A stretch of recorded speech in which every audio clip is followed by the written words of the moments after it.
goal is to contract and the 5-step process for provision of services. And this session may be a bit of a repeat for some of you that have attended prior trainings, but for those of you that were unavailable to attend earlier, this will give you an update on what to expect. And so the next slide, we'll talk about, not letting you go, there we go. Just kind of our objectives for today. So we are hoping to share and meet the contract and youth team, learn our roles. We're going to touch base on the reason for the shift from the YTP grant to the fee-for-service contract. The team will give an overview of pre-employment transition services, and I'll share where things stand with the new contract. We'll go over the 5-step process for service provision, and we'll take a peek at the business office dashboard. We are recording this session, so please hold your questions until the end, and we will have time for question and answer. So let's take a few minutes and meet the youth team and explain our roles. Yeah, and again, I'm Francie, the contracts coordinator covering the state. Our youth service coordinators include CJ Webb, who covers the counties in the Northwest that you see in gray. Derek Hill covers the counties up north that you see in lavender. Desiree has the huge area in yellow, the counties on the east and central area. Michelle Pruden covers the southern counties in rose.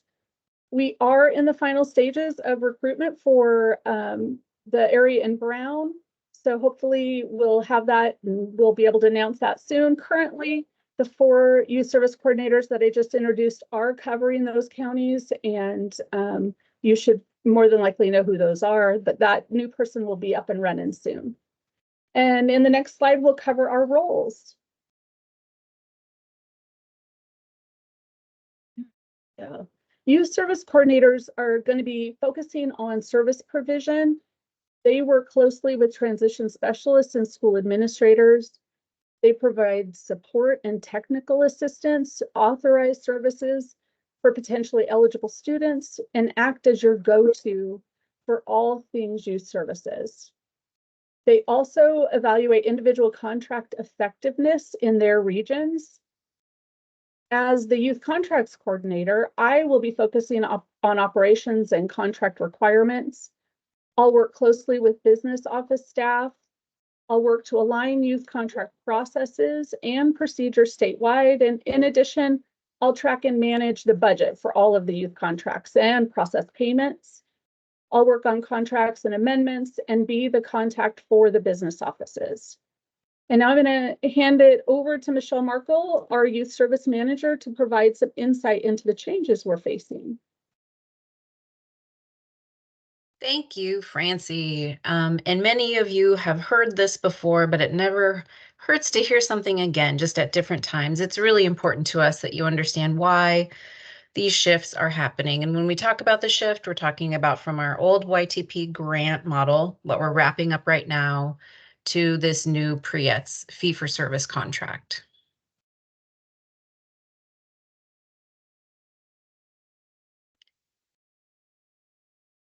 All right, so yes, we were given a federal audit called a monitoring session early in 2022.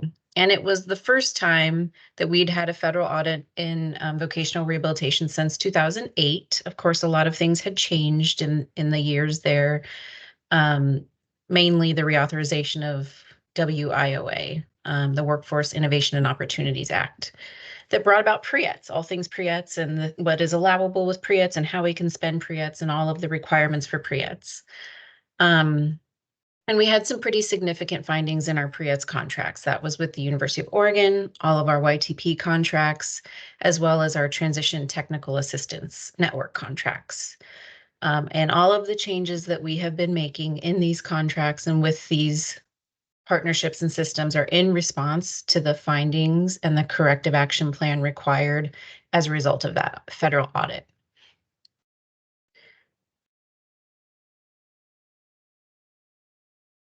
And so the big takeaways that we really want you all to understand is that we're moving from, if you just follow me down the left side to the right, we're moving from where VR pays for 2/3 of a position and then school districts were paying for the other third. We're moving to VR pays fee for service at $50 an hour. We're moving from where students must be ready for a traditional plan, like ready to work soon, kind of have an idea of what they want to do, to a broader range of students. So these new contracts, we're wanting to serve just a much wider range of students. We're moving from one specific teacher connection. There was usually kind of a core team with one identified teacher to connections with a larger variety of school staff. So Pre-ETS outreach and communication to students and families through this partnership can extend to our school counselors, our college and career counselors, our CTE teachers, in addition to our special education teachers and teams. We're moving from working with students for a long period of time more intensively in YTP. You know, we did a little bit of Pre-ETS, we got them into plan, we got them into job, we got them stabilized in job, and then we did 12 months of follow-up. So we're moving away from that to services that are more short-term and intermittent over time. So a little bit here, you know, a couple times a year, and then a little bit there the next year, and then a little bit there the next year, ages 14 to 21. And we're moving from only Pre-ETS categories recorded.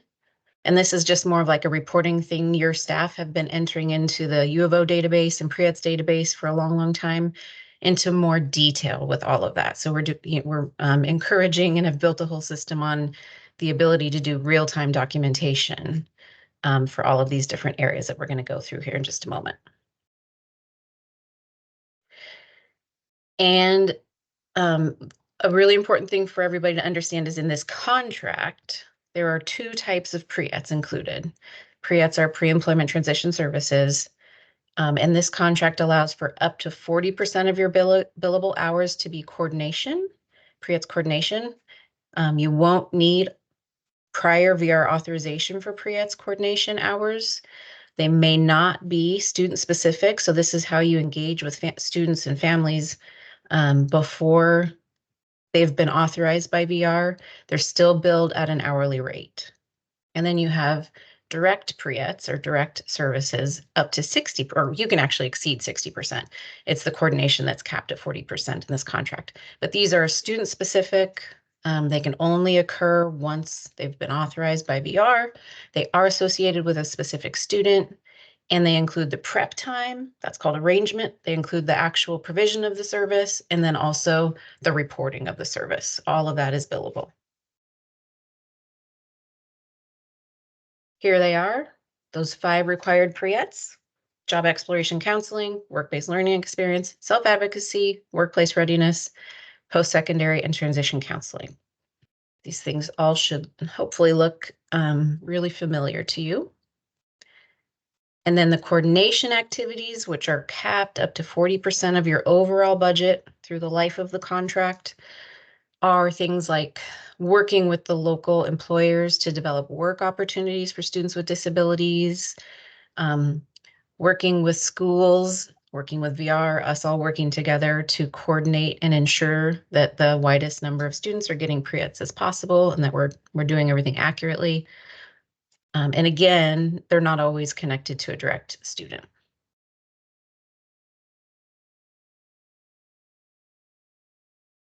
Back to you, Francie, I believe. And you are muted. Sorry about that. So what is the Pre-ETS contract? I do want to just put out a reminder that this contract will begin July 1st. Once it's signed by administrators and executed, it is a 15-month contract ending September 30th of 2025. And the next slide demonstrates that this is an intergovernmental agreement between VR and school districts, including ESDs. So this means that those providing Pre-ETS are employees of the district. And those are your employees. It is a fee for service contract. And the hourly fee is $50 for both the Pre-ETS coordination activities and the 5 required Pre-ETS services. And the Pre-ETS contract will continue to evolve. We will use the data that we collect from this contract to help us make decisions in the future.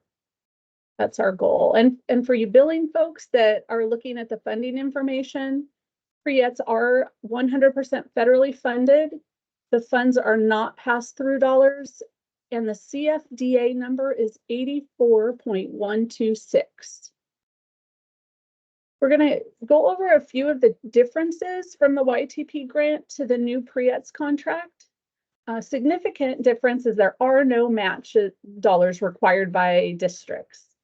Another large change is that all reporting, invoicing, and payments are on a monthly schedule instead of quarterly. So I know that might be a big shift. Prior authorization is required by VR for specific services and costs. This includes those Pre-ETS services, both direct service and coordination activities, overnight travel, and purchasing of supplies. So those are all going to require prior authorization. Districts may only bill for services provided to students, not those who have dropped out or graduated or are otherwise disengaged. So that's also a change. The contract does not cover staff computers or phones, any other staff-related items. Those all become the responsibility of the district. And payments will be for services provided. There is no spend down towards your total budget. And when it comes to covering some of the items on the next slide that traditionally may have been covered through the YTP grant, those items will require that the student come into VR, become eligible, and have an active plan for employment. And those include items like clothing, maybe tools, class fees or licensing fees that they've received in the past, transportation to participate in Pre-ETS. Those are all going to be requiring that student have a plan for employment. Prior YTP and summer RFA contracts will be combined into one Pre-ETS contract beginning the summer of 2025. Many of you may have have requested and have student wages for work-based learning in your current contract. That's not required that you wait and utilize that in the summer time. You can utilize that throughout the school year, just as a clarification there. And the contract will require more administrative oversight. So you can be expected that administrators and or the business office will need to monitor billed services. The dashboard that we'll look at a little bit later in the slide will give you valuable budget information and keep you current as we bill on a monthly cycle. Administration will be responsible for shifting the model within your district or school. So if your YTP transition specialist was providing services required by the school, you will want to make sure that there is no duplication of services under the Pre-ETS contract. So that's a change. There is a higher standard of documentation required. So for invoicing, we will need evidence of service. We'll need mileage logs, receipts for supplies, student pay stubs when we are paying for work-based learning experiences. So that is a little bit higher standard of documentation. And these are some of the differences that you're going to see moving forward with the Pre-ETS contract.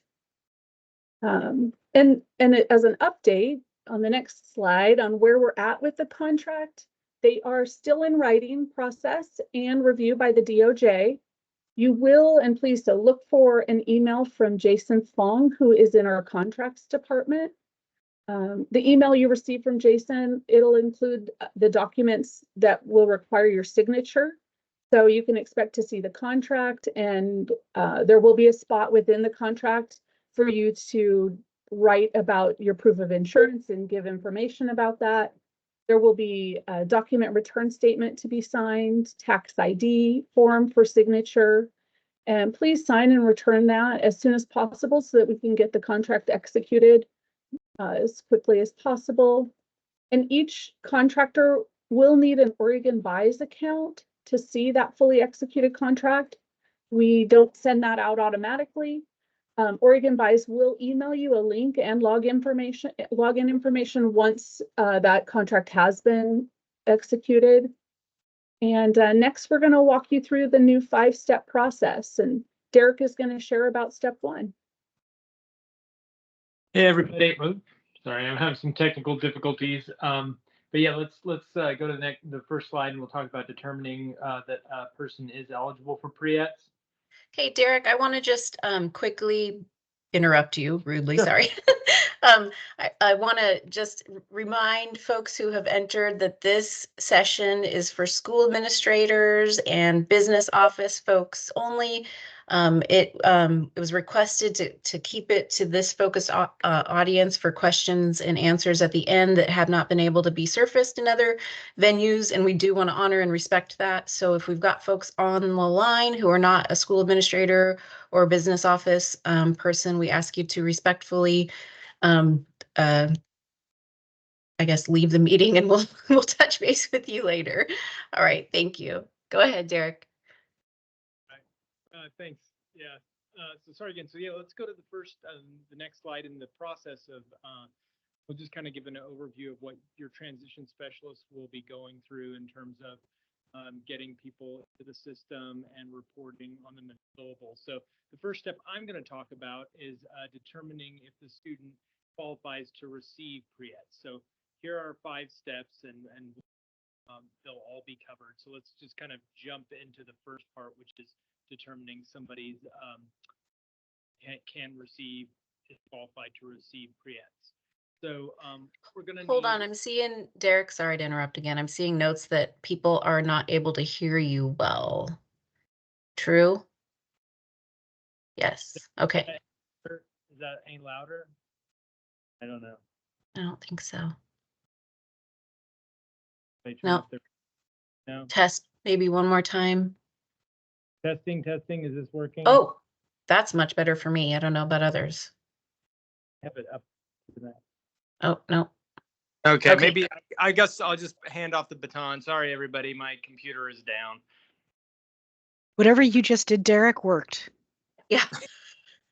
I'm like holding, maybe my finger was on the mic. I don't know. Okay. All right. So one more try. So an individual. All right. So what we need for a person to be a student with disability and thereby be qualified to receive pre-ETS is that they are connected to a recognized education program. So for secondary education, definitely checks that box, but they could also be connected with post-secondary or another certification program that's educationally recognized to have an outcome tied to employment. So that's that part where if people are disenrolled from school, then we can't provide pre-ETS. So there used to be in the old YTP model the year-long follow-along, and that is sort of not a thing anymore. Now they need to be connected and enrolled at all times when they're receiving the pre-ETS. Okay, next criteria is that they have to be 21 or between 14 and 21. So at the age of 22, they would age out of being eligible for pre-ETS. And that's kind of always been. And then next, we're looking at what if they receive services through IDEA, so your IEPs or 504s, then they would be what we call potentially eligible and able to receive pre-ETS. So there is a role in our new system, and I think that's on the next. We can head to the next slide there.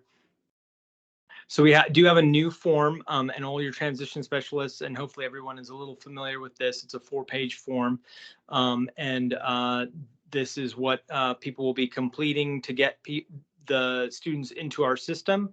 A couple of things to point out here. You know, if they're a minor, then they need parent guardian signature. If they are an adult, they can sign this for themselves. Anyone can fill this form out. And a new feature of it, if we go to the next slide, is this section, which is a school attestation. So a teacher or a case manager or a guidance counselor or principal can complete this section and say, yes, this individual has a 504 or an IEP, they're receiving services under IDEA. And if one of those designated people at the school completes this section, it kind of speeds up our process to say that this student is potentially eligible for, by a student with disability who's potentially eligible and can receive Pre-ETS. So anyway, that is a section that we're kind of trying to train people up on that you may come across that should help to speed up our process here. Next slide. I think now I hand it off, thankfully. Thanks everyone for bearing with me. Thank you, Derek. So step 2, once a student is determined to be a student with a disability enrolled in school and between the ages of 14 and 21, we then identify the need for pre-employment transition services, taking a close look at that duplication component. Next slide, please. Thank you.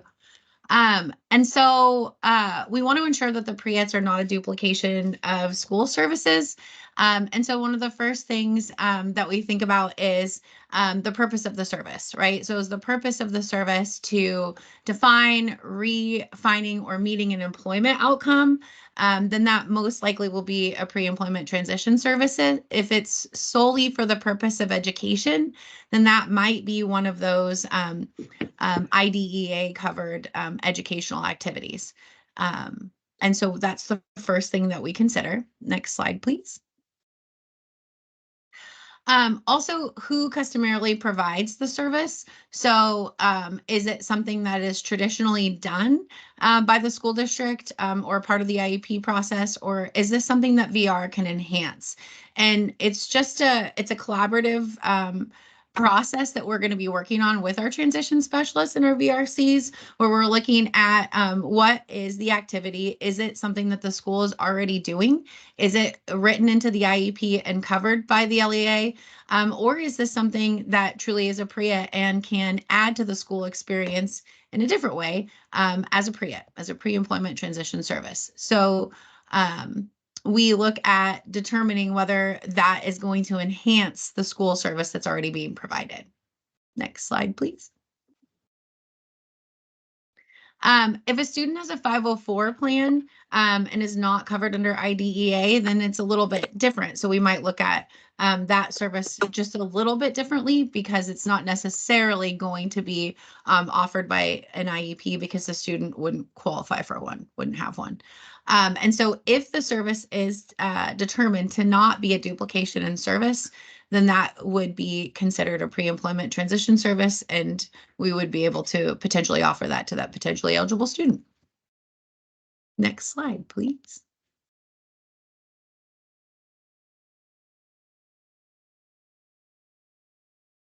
All right, this is me. So authorizing the services.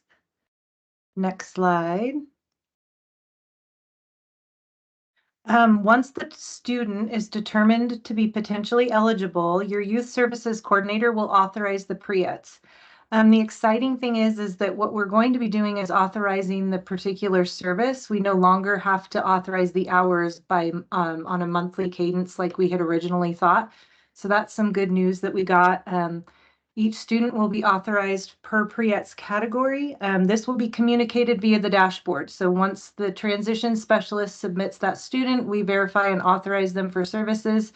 It'll pop up on the dashboard, and you'll know that from that date moving forward, that student is authorized for that particular service in those 5 Pre-ETS categories. And you can request additional services at any time. So if for some reason when they're originally submitted, you request for maybe 3 of those services, they're authorized, and later down the road you realize, hey, they actually do need post-secondary counseling, you can always request additional services, and those would be authorized from that point moving forward until the end of the contract time. Next slide. So authorizing direct services, so that 60%, those direct services can only occur once authorized. So from the date that they're authorized and pop up on that dashboard is the date that you can start providing services and bill for services for that particular student. These are associated with a student. And that includes that arrangement for the pre-ET, the actual direct service working with the student, and then the reporting of services. So entering all of that information into the dashboard is also included in those hours that you can bill for under direct service. Next slide. So again, the direct services, those 5 categories: job exploration, work-based learning, workplace readiness, self-advocacy, and post-secondary counseling and arrangement for these activities. So there's, I believe our next slide has the arrangement for what that means. So that could be directly providing those pre-employment transition services, travel time necessary to get to a student for some of you that may be in more rural areas, or if they're doing like an event, arranging for those services, completing all of that documentation. We mentioned that wrap up, the noting into the dashboard is included, and then working with students to arrange the pre-employment transition services that best meet their need. Next slide. Arranging for auxiliary aids that the student may need to participate in pre-ETS, and then arranging for additional VR services that may be needed. So those VR referrals, we still want to see students come into VR, even though that number has been taken off. We still want to see them come into VR, and that is also considered arrangement for and can be billed directly under those direct services.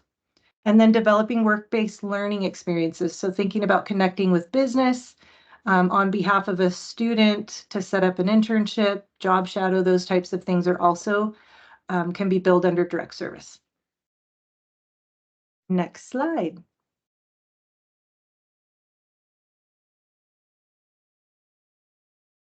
Hi, I'm CJ Webb, and I'm going to talk about the reporting of services. So once those services have occurred, we do need proof of service. And there's also more things that also do need to be reported in regards to fiscal piece. Next slide. So some of the required reporting, so that transition specialist will document all of those things that Desiree had said and put that into the dashboard. Also the coordination activities, and so those are all billable, and they can do those coordination activities as they're happening as well. The one thing for the business office to remember is that we have additional things outside of the pre-ETS that are allowable. And so if there is travel, that mileage log will need to be connected to the invoice.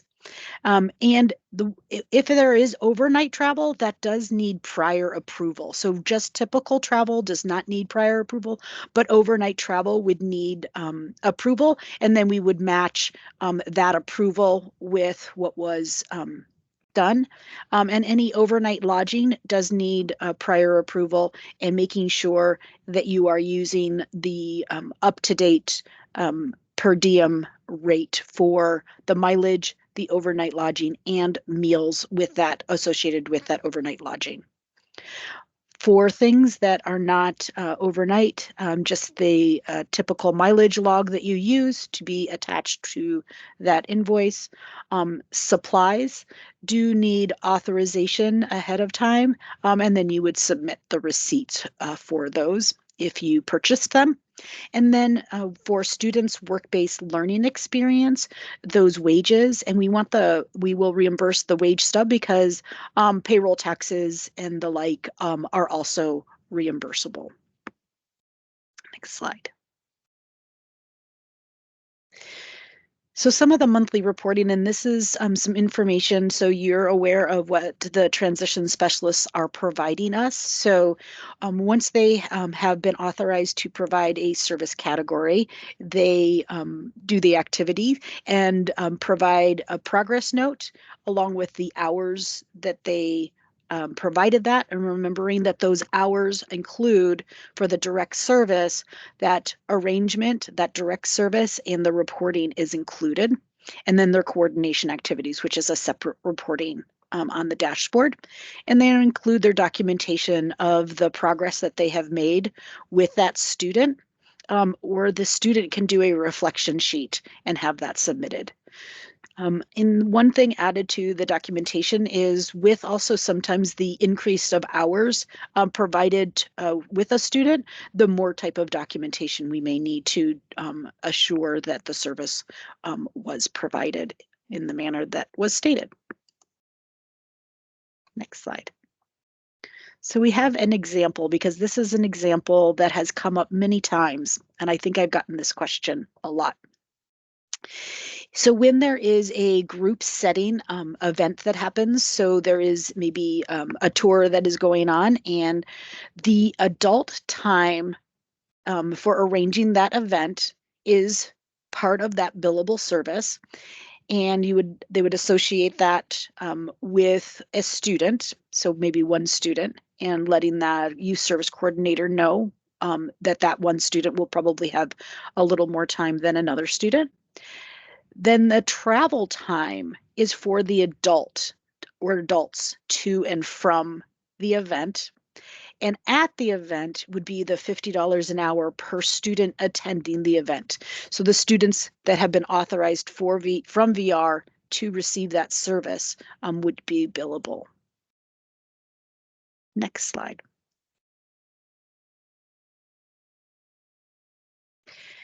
And this is part of the monthly reporting that they will do. So the transition specialists have been reporting their services on the dashboard and have been attaching the documents that are necessary to do the reporting.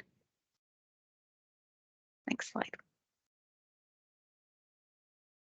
And there is then the separate coordination activities reporting. And I just wanted to point out, it does say it is the 40%. And again, this is going to be those pieces that are not directly associated with a particular student, because it's really about the provision of pre-ETS, talking maybe with teachers or assisting the student to complete the form themselves. And working with them on that, or doing some general work-based learning exploration.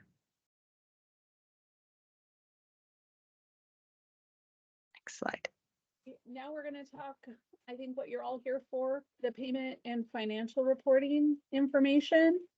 On the next slide, we're going to talk really specifically about the monthly cadence. And this is just kind of that timeline. I will state that, just reminding everybody, which might take a minute to think about, that starting on the 5th of the month, all services from the transition specialists need to be updated for the month prior. So for the month of May, by the 5th of May, they needed to have uploaded April services. So just before we move through that. So by the 5th of the month, transition specialists upload into the dashboard all direct services and coordination activities provided the month prior, including the documentation of service. By the 15th, the VR staff will review submitted hours and documents for approval. And then on the 16th of the month, the business offices can expect to receive emails from the dashboard with reports of approved services. Between the 16th and the 25th of the month, the business office can review and discuss with our team any issues that may be found, but the invoice needs to be submitted through the dashboard by the 25th of the month. And then once we receive those, the youth team will process the invoice for payment. And that's the monthly cycle of what we're looking at. And then here's the next slide, is a glimpse of the new invoice. I know it's really hard to see, and we will see some close-ups here in a few slides. This invoice does show at the top, I guess kind of in the middle, the 5 required pre-ETS services and a total for coordination activities and other costs such as supplies, mileage, overnight travel, and student wages is on this bottom half. You can expect to receive 2 separate payments from VR each month, as the totals for both of these sections are paid through different systems within our agency. And on the next slide, you'll see an example of what those reports are going to look like that you're going to get from the dashboard on the 16th.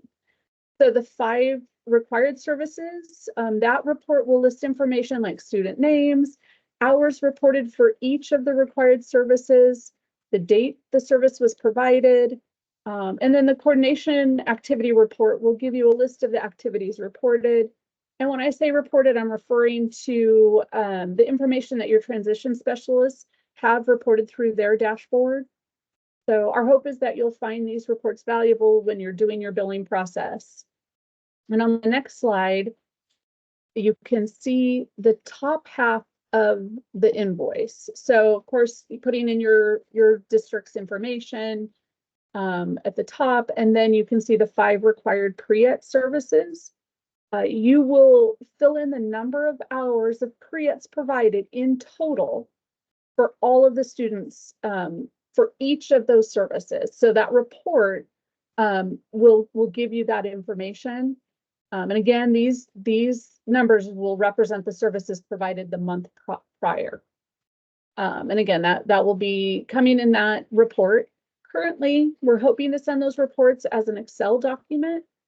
This will allow you to sort the report and gather the information in the best way that you need that for invoicing. The invoice is fillable, and it will auto-calculate the totals for you when you put in those hours. And when submitting this section of your invoice, or this part, you will want to make sure that you attach that report that was sent to you, as it will provide the student list and the corresponding hours for each student.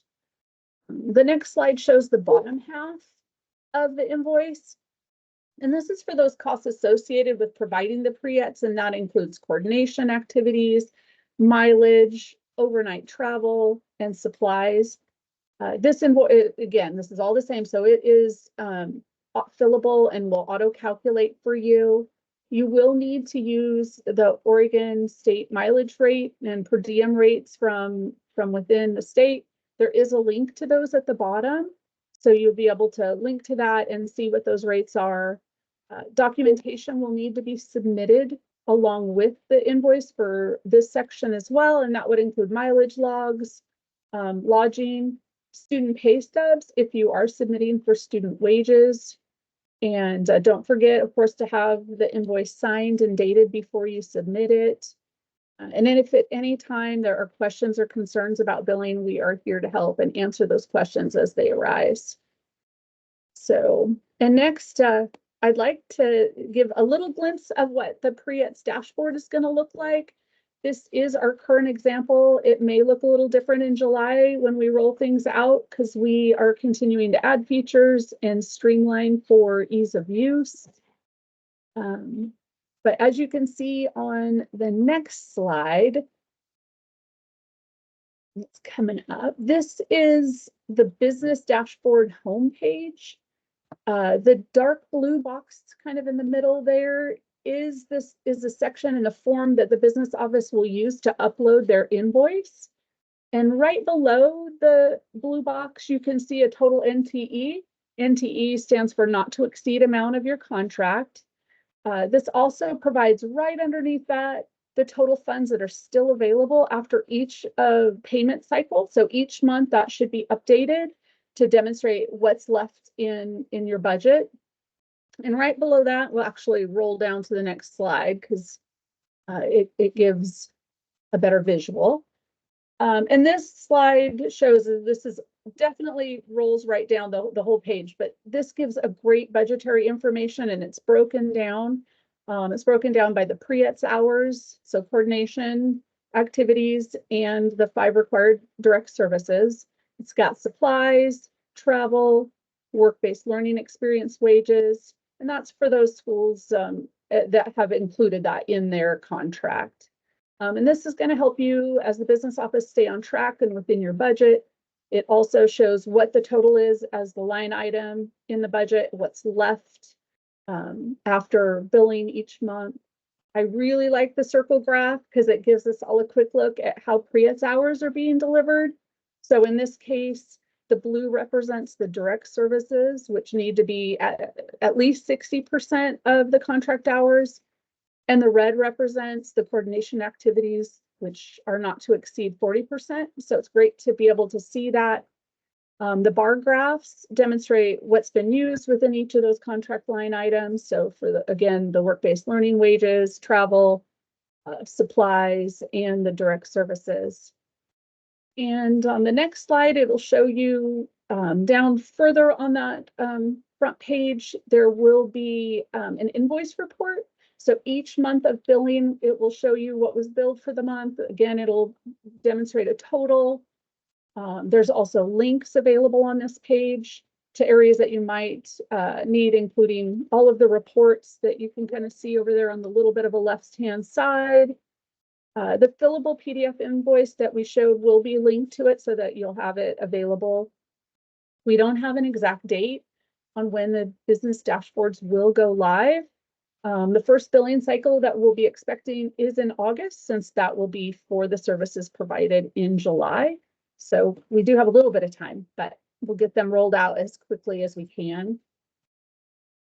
We have covered a lot of information. I saw somebody put a question about if the slides will be available, and yes, they will. But I'm going to just take a couple of minutes here and, go over a quick review of that 5-step process. And we'll kind of pull it up in the next slide. Actually, I guess there we go. So using the Pre-ETS dashboard, a request for Pre-ETS services is submitted to the youth team, and we are automatically notified and alerted by the dashboard. So then the youth team will determine the requests for Pre-ETS meet the requirements of the contract. They will identify the need for the purchase, and that applies to both the Pre-ETS services and other associated costs such as supplies, overnight travel, that sort of thing. And we will authorize what is determined to be allowable, necessary, and reasonable. Again, like Desi said, the authorization will be for the life of the contract, not on a month-to-month basis. Then the district's going to provide those Pre-ETS and reports the services and the hours provided, along with documentation monthly, and provide receipts for any authorized additional expenses. VR then will determine that what was reported meets the requirements of the contract. We'll email reports to the business offices through the dashboard, give the business office some time to review that and make sure it looks correct, reach out to us if there's any question. Then they'll submit their invoice with that documentation through the dashboard by the 25th of each month. And once we receive those, then the youth team will process those invoices for payments. Yeah, and so that is that 5-step process. I've included my contact information for the business offices. If you have any questions, I will be sending out some information in the near future about booking some time to meet individually if that's what you would like to do. If you have any technical questions, you can always contact your youth service coordinator in the regions that you are, and fiscal questions and billing will come along my way. So let's go ahead and open things up for questions and see what you guys have. Francie, did you want me